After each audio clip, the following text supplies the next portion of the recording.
Okay, so the problem that we're dealing with in the Gemara at the very beginning of Parak Zaken is as follows. Very simple problem. The Mishnah tells us that all the dinim in the Mishnah are mipnei tikkun olam. They're all because of fixing up the world. And what that really means is that all the dinim in the Mishnah are din darbanan. Chazal saw necessary to make certain policies in order to preempt certain things, to avoid certain issues. And so they institute a number of policies. The din of the Mishnah are all dinim darabanan.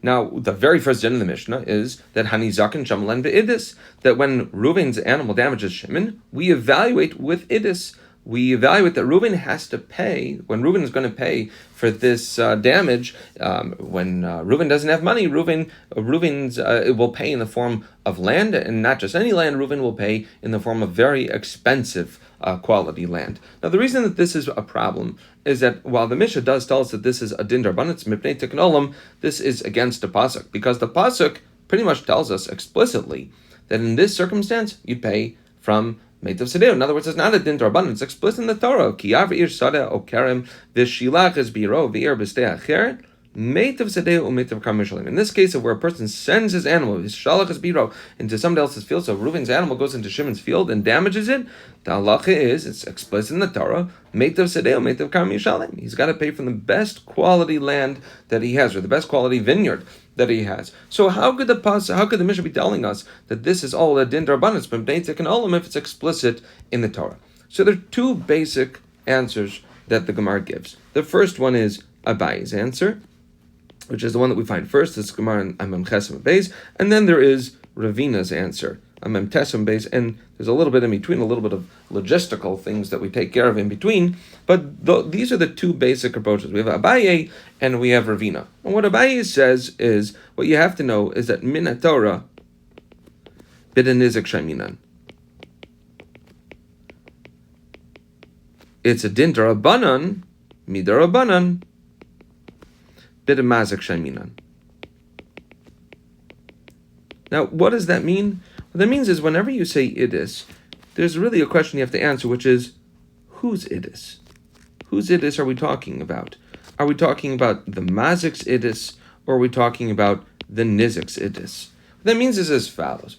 What Abaye says is that the case the Mishnah is discussing where the mazik is a very wealthy fellow.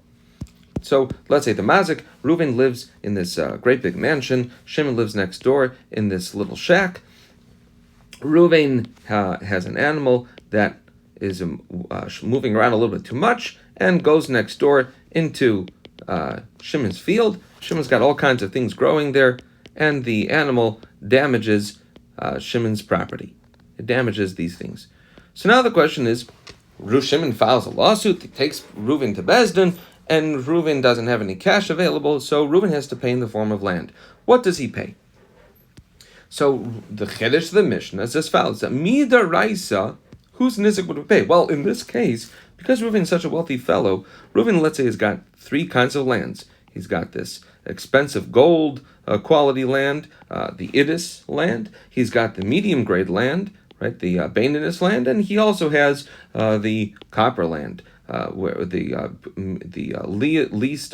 most inferior quality land. Now, Shimon also has different kinds of land. Shimon has cheap land, and he has an expensive land. So he has, let's say, an Idis land also. He's got a medium quality land, and he's got inferior quality land. The thing is, though, that Shimon, because Reuven is so wealthy, Reuven's cheapest property is the same thing as Shimon's Idis land. So really, Shimon's Idis is the same thing, is the same kind of land as Reuven's inferior quality land.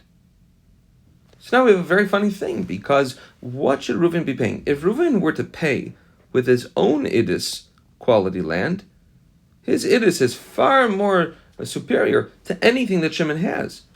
So should he pay with his own Idis, or should he pay in the form of Shimon's Idis? In which case, Reuven can get away by giving his inferior quality land, because his Ziboris land is comparable to Shimon's expensive land. So this is exactly the case that we're talking about. That midaraisa, we would say b'denizik shamina, that even though Shimon is the poor fellow, you would pay Reuven would pay the inferior quality land, and he can get away with that. But now the din d'Rabbanan is no. We want to make sure that Reuven doesn't. That Reuven has a very, very strong deterrent in place to prevent him from damaging, being reckless. So he's got to pay bin mazik shemin. We evaluate based on the mazik siddur, not the nizik siddur. That's Abayi's understanding of the Mishnah. Now Ravina says, no, that's not really what's going on over here. What's really going on over here is that the din in the Mishnah, when it says Mimdei Tikanolim, it really is the din Torah. He would say, yes, min Torah. The halacha is that you pay bid mazik. We say bid mazik sheminan. We'll come back to this a little bit later. You say bid mazik sheminan, and this is all because of tikkun olam.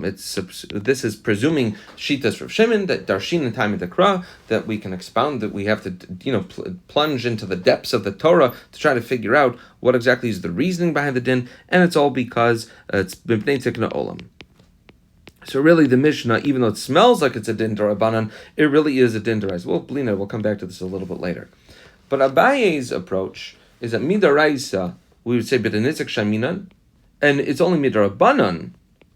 It's only mid'Rabbanan that you say b'demazak shaminan. The Chazal has as a policy because they wanted to put a very strong deterrent in place to prevent the mazik from being reckless with his property. So if he knows that if Reuven knows that when his animal damages Shimon's property, he's going to have to pay from the very best quality stuff that Reuven has, he's going to be doubly careful to make sure that his animal doesn't do anything like that. Now, the truth of the matter is, though, Abaye has to tell you, well, wait a second, where do I get this business from? Where do I get it from? That on a din mid'Oraisa you would pay we'd say b'denizik shaminan, and mid'Rabbanan you'd say b'demazik shaminan. So he says the truth of the matter is that this is a brisa where there is a machlokas between Rabbi Shmuel and Rabbi Akiva. This is really what the Gemara spends a lot of time trying to figure out. Is the shitas of Rabbi Shmuel and the shitas of Rabbi Akiva. Rabbi Shmuel and Rabbi Akiva are trying to figure out how to interpret this pasuk of Meitav Sadeu, Meitav Karmo Yishalem. So when the pasuk says Meitav Sadeu and Meitav Karmo, so this is where Rabbi Shmuel says that b'denizik shaminan. That's what he says. He says Meitav. What does Meitav mean? It's who's Meitav? Right? That's what the Brisa. The Brisa is trying to figure out who's Meitav. Is it the Mazik's Meitav? Or is it the Nizik's Meitav? So Rabbi Shmuel says, you want to know whose Meitav it is? It is the Nizik's Meitav.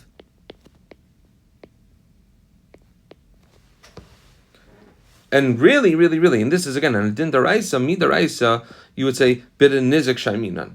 That even though, that when Reuven's animal damages Shimon's property, you will pay bid Nizik shaminan, so you pay the best quality, you pay this kind of a land. Now, the truth of the matter is, though, that Rashi explains that this is really not so simple. There's a havmina for that what exactly it means that you pay idis. And this is what Rashi explains, is that idis, when we are trying to figure out shitas Rabbi Shmuel, and remember, Rabbi Akiva disagrees, we'll get to Rabbi Akiva in a second, but what does it mean that you pay idis, bi-idis, right? So there are really two understandings. The first way, the havmin of the Gemara, when we first introduce, and why this is why there's a little bit of confusion. We try to explore this by to figure out what exactly Rabbi Shmuel and Rabbi Akiva are saying. So in the havmin of the Gemara, what idis really means is that it can either be that you're paying for idis land or you're paying with idis land. So the havmina is that you pay for idis land. In the maskana of the Gemara, the way the Rashi understands it is that you pay from idis land. You pay with idis land. And what that means is as follows. In the havmin of the Gemara, when we look at this brisa, really, it's not a question of which property does Reuven have. Reuven has plenty of, remember, the only time that you're really ever collecting from land is if Reuven doesn't have any money lying around. But suppose Reuven's got plenty of money lying around. So, what does he pay? So what the Gemara understands, at least in the Havmina of Rabbi Shmuel, is that when Reuven's animal goes into Shimon's property and damages this land, we look at this piece of land and we say, wait a second, okay, so let's say you have a 4x4 plot of land, and it's inferior quality land. what we do is we pretend as though the animal damaged the best quality land that Shimon has. So what we do is, instead we say, oh, look, right next door, there's a piece of land that's just like this. Right next to this there's a premium quality land, very expensive. This land would have only been $50. This land would have been $200. So instead of paying $50, Reuven is going to have to pay $200. So in other words, it's not that he's paying from his own property, it's that you pay for this land. This is the Hamini, you pay for this land. Now, the Gemara says that would be very strange if that's what Rabbi Shmuel were saying. If Rabbi Shmuel is saying that you pay for this land, how could it be that that Reuven's animal damages such lousy quality land, and he's going to end up paying as though the animal damaged much more expensive land? That doesn't seem to make any sense. And remember, this is what we mean, if you're paying meitav, this is what meitav means. On a din daraisa, that would be very, very strange. And so the Gemara says, maybe what it really is we don't really know which field Reuven's animal damaged in Shimon's property. And so that's when we say you have to pay idis, you have to pay meitav.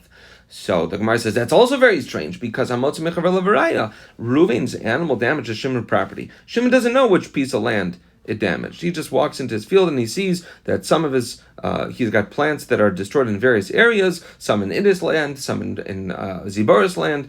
So how could Shimon file a lawsuit and demand that Reuven has to pay as though the animal damaged the most expensive stuff? That can't be. So therefore the Gemara ultimately concludes with Rav Ada's point. This is Rav Ada. Rav Ada ultimately comes along. This is Rav Ada Bar Yaakov's point. And Rav Ada Bar Yaakov says the case over here is that you are paying that it is like this case where Reuven is a wealthy guy and Shimon is a poor guy, but the point over here is that you are paying from Idis land. You're paying with Idis land. You're not paying for Idis land and pretending like your animal damaged Idis land. It's that you're paying with your own Idis land. And now that's the machlokus between Rabbi Akiva and Rabbi Shmuel. So Rabbi Shmuel holds that midaraisa bida nizik shamina, that really you should evaluate based on the niziks. In other words, that you pay the idis of the nizik. In other words, you would be paying bida nizik shamina, that you look at the nizik's land and you say, the nizik's idis quality land is just like Reuven's inferior quality land, his Ziboris land. So Reuven just pays this land. But the Gemara says, and now the din d'Rabbanan would be that no, you don't pay with the idis of the nizik. You would pay, if the Reuven is paying in the form of land, he pays from his best quality land. Now Rabbi Akiva disagrees with this. Now what we have to know about Rabbi Akiva is as follows. Rabbi Akiva is brought in this brisa as disagreeing with Rabbi Shmuel. Now he says something a little bit ambiguous that the Gemara tries to figure out what exactly is Rabbi Akiva getting at. He seems to be disagreeing with Rabbi Shmuel, and he says this funny line. He says, Lo ba'akas of ela ligvos, linizakin, mina idis.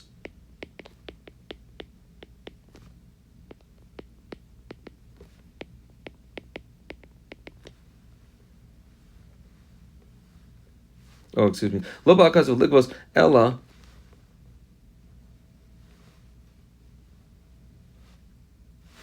let's try this again. Lo ba'hakasav ela ligvos lenizaken mina idis. The kal v'chomer lehektish. We'll come back to this last little part in Rabbi Akiva's statement in a few minutes. But Rabbi Akiva is saying the pasuk is coming to collect lenizaken mina idis. What's Rabbi Akiva saying? So the Gemara understands what Rabbi Akiva is saying is really, really, really on a deraisa level, bit of mazak sheminan. That's what Rabbi Akiva holds. Rabbi Akiva holds bit of mazak sheminan on a deraisa level. So Rabbi Shmuel's halach is that you pay the nizik's meitav midaraisa, but midarbanan you pay the mazik's meitav. And now the Mishnah is presuming shitas Rabbi Shmuel. That's the big point. Rabbi says our Mishnah, which seems to presume that midaraisa bit a nizik sheminan, that you'd have to pay the idus, when Reuven is paying his in the form of land, he's going to pay the land that's equal to the nizik's best quality land. But the Gemara's, but midrabanan though, he pays with his own best quality land. That is Shitas Rabbi Shmuel. So the Mishnah, the way that Abai understands this, is that the Mishnah on Memches Beis in Gittin is teaching us Shitas Rabbi Shmuel. It's all within Shitas Rabbi Shmuel, not within Shitas Rabbi Akiva, because Rabbi Akiva holds that Min Torah, you would say B'demazik Shaminan.